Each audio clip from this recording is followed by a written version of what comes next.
He's from Australia, and he's got a good-looking girlfriend here, which is why he's here from Australia, and still here from Australia, and apparently he hasn't got into her pants yet, but he's going to come up here and try to impress her further by trying some stand-up comedy. So I'd say that's about a 50-50 fucking proposition, eh, don't you think? I don't know. Anyway, let's give him a warm welcome and forget how I was almost to introduce him. And let's just say, please give it up for Mr. Daniel Salfield. Right? There we go, right. Yeah, I'm from Australia.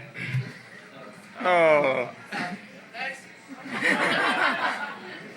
Sabotage the mic for Australia. Yeah, I come from a kind of a small town in Australia called Byron Bay. It's kind of got a reputation of being a bit of a hippie town. The truth is, we're just fucking lazy. We do a lot of Reiki in Byron Bay. That's massage without actually touching anybody.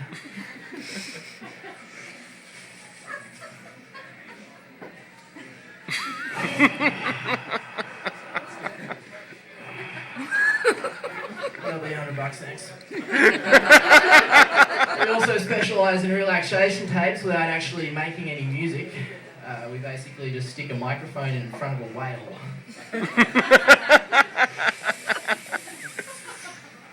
There you go, big guy, knock yourself out.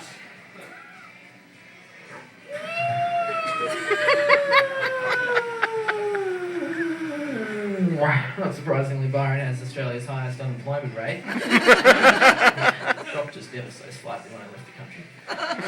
And, well, we were actually trying to reverse the trend for a few years, and then we decided we're just going to go the other way and apply to become a monastery. So I expect when I get home there should be an orange suit waiting for me in the mail. I love travelling, not because I like seeing new shit, just because I'm a big fan of jet lag. Last time I got home, I milked that shit for 6 months. I'm not kidding. Daniel, what are you doing? Get off the couch! Get yourself a fucking job! What do you think this is? Fucking hostel? It's 12 o'clock! Get out of the house! No, I'm sorry, I'm on Canada time still. It's actually 6 a.m. Funny thing is about living in a spiritual kind of place is spirituality has a just like kind of rubs off on you somehow. Like, I fear I may have somehow contracted celibacy. As a unemployed 31-year-old living with his parents, balding and growing a beard, specialising in Reiki, that's the only explanation I can come up with. So, drinking beer can be spiritual. Drinking beer. Anyone agree with me? Drinking beer? I was drinking a bottle of Beck's beer. We've got an English guy in the audience, he's going to get this joke. We were drinking a bottle of Beck's beer. I think he knows what's coming. And everyone knows the Beck's brand of beer, at least. Right? I shouldn't be just dissing this joke before I do it. But anyway, so I was drinking a bottle of Beck's beer, and I thought to myself, you don't have to be posh to swallow Beck's.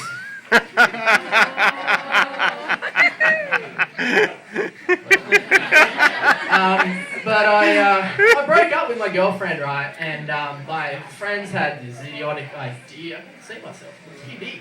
I made it. Well, that's really going to detract from it. Anyway, they tried to take me to a strip club to cheer me up, right? I broke up with my ex-girlfriend. The guys think this is a good idea, okay?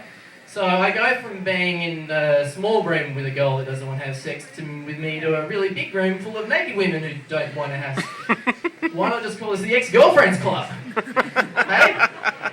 Yeah, well, we just thought you're single now, we thought you'd, appreciate it. Just seeing how many beautiful women there are out there that won't fuck you. Thanks, guys, nice one. I mean, by that logic, why not take homeless people around really nice neighbourhoods? Just show them around. As you can see, we have a beautiful 5-bedroom home here, ensuite, spa bar, pool out the back, nice big playing area for the kids, big kitchen, just 10 billion bottles. Just on the market. What do you got in the trolley out there? Let's go have a look, shall we? Maybe we can work something out. Come on. I did figure out why our relationship didn't work, though. You see, our relationship was like a country, and we were the government.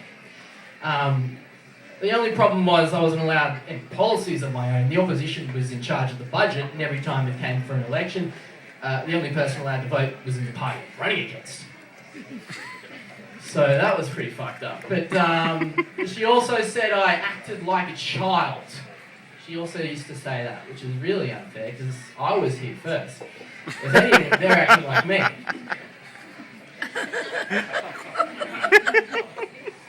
So if you do ever come over to Australia, we've got these 3 theme parks where I live. What have we got? We've got Wet n Wild, which is like a water park. Movie World, which is about movies and stuff like that. Yeah? Dream World with like roller coasters and stuff. But it takes a bit of effort to see them all. So I've written a letter to the government.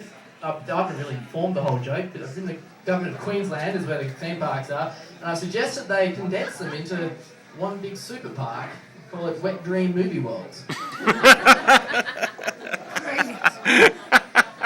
But I was actually at Wet n Wild recently, and Queensland is a place where they've got like drought problems. Okay, like that's where there's no rain. I probably get heard of it over here. But, anyway, I was in the urinal and I was taking a piss, and I kid you not, there was a sign above the urinal in Wet n Wild the water park that said Queensland is in a state of severe drought. Please use these facilities sparingly. Wow, I've just paid $40 for a guilt trip. Who does that research and comes up with the fact that people using tap time a little bit too excessively is the fucking problem when they're flushing thousands of gallons of water down plastic tubes all fucking day? It's like going to a restaurant and seeing a sign above you saying millions of children in Africa are starving right now.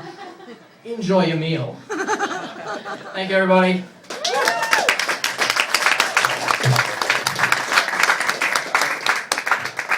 All right, that was excellent. That was Daniel Salfield, everybody, all the way from us.